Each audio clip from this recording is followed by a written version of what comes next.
Hello friends, welcome back to my YouTube channel. எல்லாரும் எப்படி இருக்கீங்க? இன்னைக்கு ஒரு செமையான ஒரு டாபிக் பேச போகிறோம். இன்னைக்கு பேட்டரியை பற்றி நம்ம பேச போகிறோம்.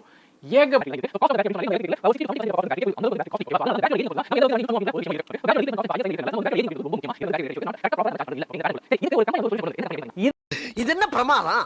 இதை விட பெசலைட் ஒன்று இருக்கு. நிறைய பேருக்கு வந்து பேட்டரி ரிலேட்டட் இஷ்யூ இருக்கு. நாட் கரெக்டாக ப்ராப்பராக நம்ம சார்ஜ் பண்ணுறது இல்லை.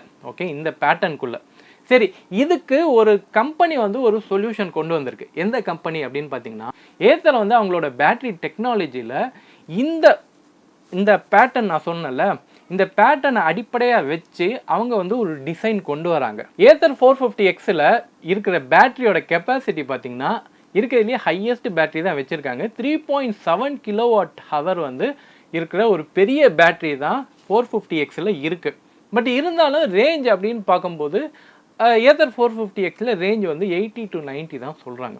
காரணம் என்னென்னா, யூசபிள் பேட்டரி அப்படின்னு மறுபடியும் இன்னொரு செக்ஷன் கொடுக்குறாங்க. யூசபிள் பேட்டரியில் எவ்வளோ கொடுக்குறாங்க அப்படின்னு பார்த்தீங்கன்னா 3.24 kWh தான் உங்களுக்கு வந்து ஏத்தர் 450Xல இருக்குது. ஸோ இதோட பர்சன்டேஜ் வைஸ் பார்த்தீங்கன்னா ஒரு 12%, 12.5% வந்து உங்களுக்கு பேட்டரியோட அந்த கரண்ட் பேட்டரியோட சைஸோட கம்மியாக தான் உங்களுக்கு யூசபிள் கொடுக்குறாங்க. ஸோ இந்த 12% வந்து கழிக்கிறதுனால தான் உங்களுக்கு வந்து அதோட ஃபுல் பேட்டரியோட யூசேஜ் வந்து நீங்கள் யூஸ் பண்ணுறது கிடையாது. வெறும் 3.24க்கு மட்டும்தான் நீங்கள் யூஸ் பண்ணிகிட்டு இருக்கீங்க. ஓகேவா? ஸோ இதுலேயே இன்னொரு ஒரு மேட்ரு இருக்குது. அதனால தான் நம்மளுக்கு ரேஞ்ச் கம்மியாகுது. அது என்ன அப்படின்றது சொல்கிறதுக்கு முன்னாடி ஏத்தர் 450 ப்ளஸ் பார்த்தீங்கன்னா, ஏத்தர் 450 ப்ளஸில் இன்னுமே வந்து உங்களுக்கு யூசபிள் கெப்பாசிட்டி கம்மி. பட் அதோட லைஃப் அப்படின்னு பார்த்தீங்கன்னா ஏத்தர் 450 ப்ளஸில் வந்து உங்களுக்கு லைஃப் வந்து இன்னுமே நல்லா இருக்கும் அப்படின்னு சொல்கிறேன். அது எப்படி அப்படின்னு கேட்டிங்கன்னா, ஏத்தர் 450 ப்ளஸில் வந்து இதே 3.7 kW தான் உங்களுக்கு பேட்டரி கொடுத்துருக்காங்க. ஆனால் யூசபிள் அப்படின்னு பார்த்தீங்கன்னா உங்களுக்கு 2.6 kW தான் உங்களுக்கு யூசபிள். அதாவது கிட்டத்தட்ட உங்களுக்கு வந்து 1.1 kW வந்து உங்களுக்கு ரெடியூஸ் பண்ணி தான் உங்களுக்கு அந்த பேட்டரியை வந்து கொடுக்குறாங்க. ஸோ அப்படி இருக்கும்போது பஃபர் அப்படின்னும்போது உங்களுக்கு ஏத்தர் 450 ப்ளஸில் வந்து அதிக பஃபர் இருக்குது. ஓகேவா? இவ்வளோ பெரிய பேட்டரியில் உங்களுக்கு பஃபரே பார்த்தீங்கன்னா உங்களுக்கு 1 kW கிட்ட உங்களுக்கு பஃபர் கொடுத்துருக்காங்க. நீங்கள் அந்த 1 kW வந்து நீங்கள் யூஸ் பண்ண முடியாது. ஓகேவா? அதை லாக் பண்ணி வச்சுருக்காங்க. அதை நீங்கள் யூஸ் பண்ணாட்டினாலும் உங்களுக்கு பேட்டரி லைஃப் அப்படின்னு பார்க்கும்போது உங்களுக்கு அதிகமாக வரும். இதே ஏத்தர் 450Xல பார்த்தீங்கன்னா உங்களுக்கு வந்து யூசபிள் கொஞ்சம் ஜாஸ்தியாக கொடுத்துருக்காங்க. அதே நேரத்தில் நீங்கள் வந்து பேட்டரியோட லைஃப் அப்படின்னு பார்த்தீங்கன்னா இந்த ப்ளஸ்ஸோட எக்ஸ் வந்து கொஞ்சம் வந்து கம்மியாக இருக்கும். பட் ரெண்டுத்துலேயுமே இந்த டெக்னாலஜியை யூஸ் பண்ணியிருக்காங்க. பேட்டரியோட லைஃப்பை வந்து எக்ஸ்டெண்ட் பண்ணுறதுக்கு பஃபர் அப்படின்ற மாதிரி கொடுத்துருக்காங்க. இந்த பஃபர்னா என்ன அப்படின்றத நான் திருப்பியும் சொல்லிடுறேன். நான் சொல்கிறேன்ல, அந்த டாப்பை இப்போ இந்த பேட்டரி எடுத்துக்கோங்க. இந்த ஃபோன் தான் பேட்டரி உங்களுக்கு. ஓகேவா? ஸோ இதில் வந்து ஏத்தர் பேட்டரி, இதுதான் ஏத்தர் பேட்டரி. நான் இங்கேயும் வந்து நான் போடுறேன். ஒரு பேட்டரியில் பஃபர் அப்படின்றது எங்கே வச்சுருப்பாங்களாம், மேலே ஒரு 10%, கீழே ஒரு 10% பஃபர் அப்படின்னு எடுத்துருவாங்க. இப்போ இந்த ஏத்தர் 450Xை பொறுத்த வரைக்கும் பார்த்தீங்கன்னா உங்களுக்கு 12 இருக்கா. ஸோ இங்கே ஒரு 5%, அங்கே ஒரு 5%, இல்லை இங்கே ஒரு 6%, இங்கே ஒரு 6% உங்களுக்கு பஃபராக எடுத்துருவாங்க. இது வேறு. ஸோ இங்கே கீழே டாப்பில் டவுனில் பார்த்தீங்கன்னா ஒரு 6% பேட்டரி வந்து பஃபராகவும், மேலே டாப்பில் பார்த்தீங்கன்னா ஒரு 6% பஃபராகவும் உங்களுக்கு எடுத்துருவாங்க. அப்படி இருக்கும்போது உங்களுக்கு 3.24 kW தான் உங்களுக்கு யூசபிள். இன் பிட்வீனில் அந்த 3.24 தான் நீங்கள் எடுத்துப்பீங்க. அதுதான் உங்களுக்கு யூஸ் பண்ணுற மாதிரி இருக்கும்.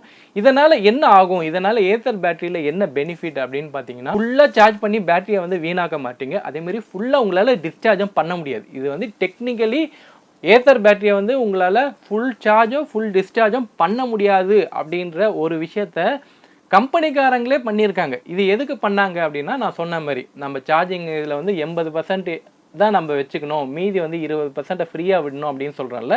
ஸோ அதை வந்து கம்பெனியே பஃபர் அப்படின்றதில் வந்து உங்களை யூஸ் பண்ண முடியாத அளவுக்கு லாக் பண்ணுறாங்க.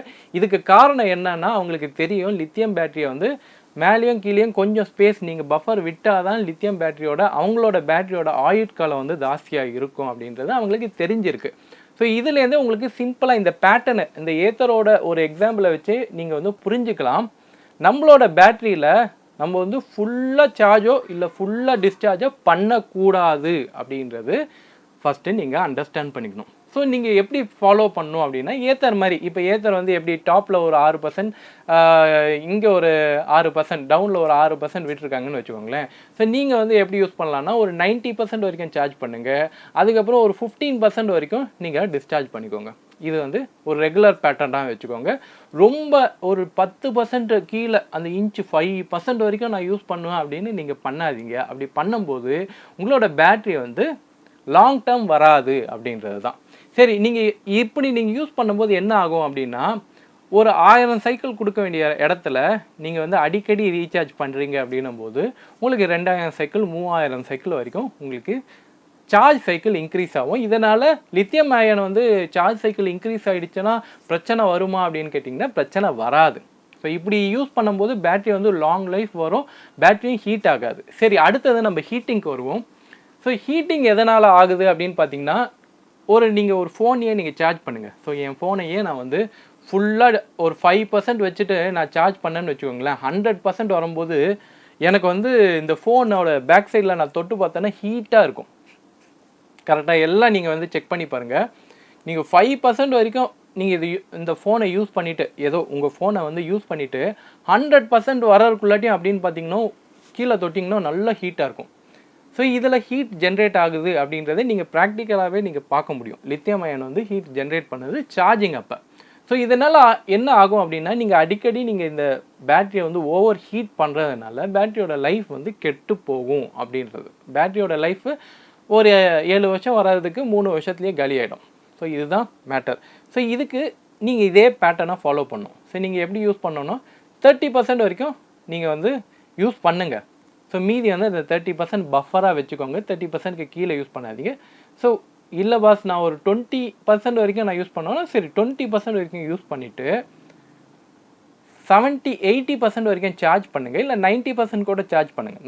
100 வரைக்கும் போகாதீங்க, ஒரு 90%, 85 to 90% வரைக்கும் சார்ஜ் பண்ணிவிட்டு நீங்கள் கீழே இந்த ஃபோனை வந்து கீழே நீங்கள் தொட்டு பார்த்தீங்கன்னா உங்களுக்கு பேட்ரி ஹீட் ஆகாது. காரணம் என்னென்னா அதிக நேரம் நீங்கள் வந்து பேட்டரியை சார்ஜிங்கில் வைக்கும்போது உங்களுக்கு பேட்ரி ஹீட் ஆகும் அப்படின்ற அந்த ஒரு லாஜிக் தான். ஸோ இதே தான் நமக்கு எலக்ட்ரிக் வெஹிக்கிள்லேயே ஆகுது. ஸோ நீங்கள் அதிக நேரம் சார்ஜ் பண்ணுறீங்க. ஸோ ஒரு ஃபுல் பேட்டரி சார்ஜ் பண்ணுறதுக்கு அதிகபட்சம் பார்த்தீங்கன்னா ஒரு 4.5 மணி நேரத்துலேருந்து 5 மணி நேரம் வரைக்கும் ஆகுதா. ஸோ ஒரு 4.5 மணி நேரம் 5 மணி நேரம் நீங்கள் வந்து ஒரு பேட்டரியை வந்து கண்டினியூஸாக சார்ஜ் பண்ணுறீங்க. கண்டினியூஸாக நீங்கள் சார்ஜ் பண்ணிங்கன்னா நீங்கள் வந்து அதோட டெர்மினல்லாம் நீங்கள் ஆஃப் பண்ணிவிட்டு தொட்டு பார்த்தீங்கன்னா பேட்டரியும் ஹீட்டாக இருக்கும், அந்த டெர்மினலும் ஹீட்டாக இருக்கும்.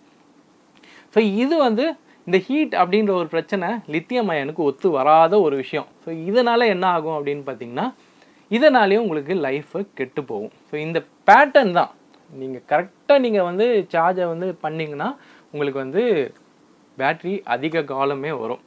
இதில் வந்து இன்னொரு ஒரு ப்ராக்டிக்கலான ஒரு டிஃபிகல்ட்டி என்ன அப்படின்னா நம்ம ஒரு ஃபுல் சார்ஜ் பண்ணும்போது நமக்கு அதிக ரேஞ்ச் வருது. கரெக்டாக? ஸோ ஒரு 90% தான் நம்ம சார்ஜ் பண்ண போகிறோம் அப்படின்னும்போது அந்த 10% பஃபர் நம்ம விடுறோம்ல, அந்த 10%க்கு நமக்கு அந்த ட்ராவலிங் டிஸ்டன்ஸை வந்து நம்ம கம்மி பண்ணி தான் நம்ம யூஸ் பண்ணுற மாதிரி இருக்கும். அதே மாதிரி 20% பஃபர் விடுறோம்ல, அந்த 20%ஓட பஃபரை நம்ம விட்டுட்டு நம்ம வந்து டிஸ்டன்ஸை கேல்குலேட் பண்ணுற மாதிரி இருக்கும் ரேஞ்ச் அப்படின்றது. நீங்கள் எந்த ஒரு எலக்ட்ரிக் வெஹிக்கிளை நீங்கள் வாங்கும்போது நீங்கள் அந்த பேட்டரியோட 20 to 30% ஆஃப் பேட்டரியை வந்து பஃபருக்கே வச்சுட்டு மிச்ச இருக்கிற கிலோவாட் பெர் ஹவருக்கு மட்டும்தான் நீங்கள் வந்து ரேஞ்சை கேல்குலேட் பண்ணணும்.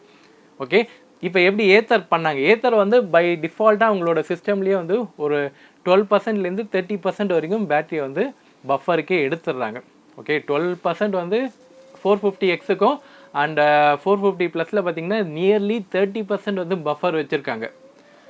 ஸோ இந்த அளவுக்கு பஃபரை வந்து நம்ம வேற ஒரு எலக்ட்ரிக் வெஹிக்கிள் வைக்கும்போது ஃபாலோ பண்ணோம். ஓலாவில் வச்சுருக்காங்க, ஓலாலேயும் வந்து பஃபர் வச்சுருக்காங்க பாஸ். சில ஓலா இன்ஜினியர்ஸ் கிட்ட நான் பேசும்போது எனக்கு அந்த தகவல் தெரிய வந்தது. ஓலாமே வந்து 4 கிலோவாட் பெர் ஹவரை வந்து யூஸ் பண்ணல. எதில் சொல்கிறேன், ஓலா S1 ப்ரோவில் அவங்களுமே பஃபர் வச்சுருக்காங்க. ஸோ நம்ம யூஸ் பண்ணுற ஒரு நல்ல ஒரு கம்பெனி நம்ம யூஸ் பண்ணுறோம் அப்படின்னும் போது அவங்க ஆல்ரெடி பஃபரை வந்து செட் பண்ணியிருக்காங்க. சில பேர் வந்து அதை ஸ்பெசிஃபிகேஷனில் சொல்கிறாங்க, சில பேர் வந்து சொல்கிறது இல்லை. இவ்வளோ நேரம் வந்து நிறையா பேட்டரி ரிலேட்டட் விஷயங்கள், buffer, state of charge, state of discharge, இது எல்லாமே நம்ம பேசியிருக்கோம். சரி, ஃபைனலாக இந்த பேட்டரியை பொறுத்த வரைக்கும் மெயின்டெனன்ஸில் இன்னொரு மேட்டரும் இருக்குது. சார்ஜிங் மட்டும் இதோட கன்சர்ன் இல்லை. இந்த பேட்டரியில் இந்த லித்தியம் செல்ஸ் எல்லாம் எப்படி அரேஞ்ச் பண்ணியிருப்பாங்க அப்படின்னு பார்த்தீங்கன்னா சீரீஸ் அண்ட் பேரலாக அரேஞ்ச் பண்ணியிருப்பாங்க. சீரீஸ்னால் இப்படி ஒன்று பக்கத்தில் ஒன்று இந்த கையை பிடிச்சா மாதிரி வந்து சீரீஸில் பேட்டரியை வந்து அப்படியே அடுக்கி வச்சுருப்பாங்க. பேரலில் இதெல்லாம் கனெக்ட் பண்ணியிருப்பாங்க. இப்போ ஒரு சீரீஸில் 10 செல் இருக்குதுன்னு வச்சுக்கோங்களேன். அதில் ஒரு செல்லு வந்து பாதிக்கப்பட்டதுன்னா அந்த சீரீஸில் இருக்கிற அத்தனை செல்லுமே வந்து பாதிக்கப்படும். என்னன்னா ஒரு சீரீஸில் ஒரு செல் வந்து வீக் ஆகிடுச்சு, அது வந்து ஒர்க் ஆகலை அப்படின்னும் போது இப்போ இந்த சீரீஸ்லேருந்து 10 வோல்ட் வரணுமா, 10 வோல்ட் வராதுன்னா இதுக்கு தான் செல் பேலன்சிங் அப்படின்ற யூஸ் பண்ணுவாங்க. நான் நிறைய செல் பேலன்சிங் பற்றி நம்ம ஆல்ரெடி வீடியோ போட்டிருக்கோம், பார்க்காதவங்க போய் பாருங்கள். இது வந்து செல் பேலன்சிங் அப்படின்றத நம்ம பண்ண முடியாது, சர்வீஸ் டீம் தான் பண்ணணும். ஸோ எல்லா எலக்ட்ரிக் வெஹிக்கிள் ஷாப்லேயும் நீங்கள் போய் கேளுங்க செல் பேலன்சிங் அவங்க ஃப்யூச்சரில் பண்ணி தராங்களா அப்படின்றது. நிறைய பேர் வந்து செல் பேலன்சிங் பண்ணுறாங்க. அது வந்து ஒரு இம்பார்ட்டன்ட் திங்க். ஏன்னா நீங்கள் வந்து ஒரு சீரீஸோட செல்லில் ஒரு செல் அஃபெக்ட் ஆனாலும் அது வந்து மொத்தம் அந்த சீரீஸையும் வந்து கெடுத்துரும். ஸோ செல் பேலன்சிங் பண்ணும்போது அவங்க வந்து ஈக்குவலாக அந்த வோல்டேஜை வந்து லெவலிங் பண்ணி தருவாங்க. ஸோ இதுதான் வந்து செல் பேலன்சிங். ஸோ இப்படி பண்ணும்போது நம்மளோட பேட்டரியோட அந்த ஆயுட்காலம் அப்படின்னு சொல்லும்போது நல்லா இருக்கும். ப்ளஸ் பேட்டரியை வந்து நம்ம வந்து கரெக்டாக யூஸ் பண்ண முடியும். ஸோ செல் பேலன்சிங் அப்படின்றது ரொம்ப இம்பார்ட்டன்ட் திங்கு.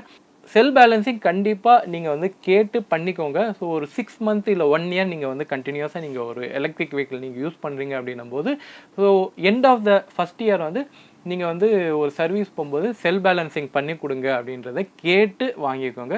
நிறைய கம்பெனிக்காரங்க பண்ணி தராங்க. இல்லை நிறைய கம்பெனிக்காரங்க என்ன பண்ணுறாங்கன்னா நீங்கள் பேட்டரி ரிலேட்டட் இஷ்யூன்னு சொல்லும் போது அதுக்கப்புறம் செல் பேலன்சிங் பண்ணி இஷ்யூவை வந்து ரெக்டிஃபை பண்ணுவாங்க. பட் நீங்கள் வந்து ஒரு பேட்டர்னாகவே இது ஒரு சர்வீஸாகவே எடுத்து பண்ணுங்கள்.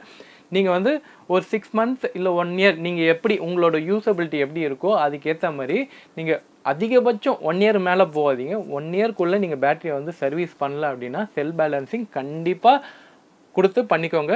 மேஜர் கம்பெனிஸ் எல்லாருமே வந்து செல் பேலன்சிங் பண்ணுறாங்க. சில பேர் என்ன சொல்கிறாங்க, செல் பேலன்சிங் வந்து ஆட்டோமேட்டிக்காக ஸ்கூட்டரே பண்ணும் அப்படின்னு சொல்கிறாங்க. பட் ஸ்கூட்டரே பண்ணுதோ இல்லையோ நீங்கள் போய் சர்வீஸ் சென்டரில் போய் செல் பேலன்சிங் பண்ணியிருக்கா, எனக்கு இது பண்ணியிருக்கா அப்படின்றத கேட்டு எழுதி வாங்கிக்கோங்க.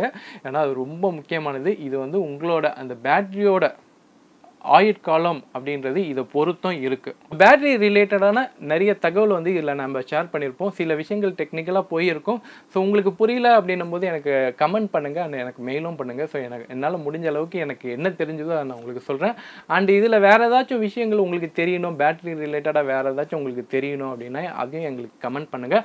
ஐ ஹோப் இந்த வீடியோ வந்து உங்களுக்கு ஒரு யூஸ்ஃபுல்லான வீடியோவாக இருந்திருக்கும். இந்த வருஷத்தோட ஸ்டார்டிங்கில் ஒரு சூப்பரான யூஸ்ஃபுல்லான கண்டென்ட் உங்களுக்கு கொடுத்ததில் எனக்கு ரொம்ப ஹாப்பியாக இருக்கேன். அண்ட் ஐ ஹோப் வீடியோ பிடிச்சிருந்தா லைக் பண்ணுங்கள், ஷேர் பண்ணுங்கள், மறக்காமல் சப்ஸ்கிரைப் பண்ணுங்கள். ஓகே, டேக் கேர், பாய் பாய்.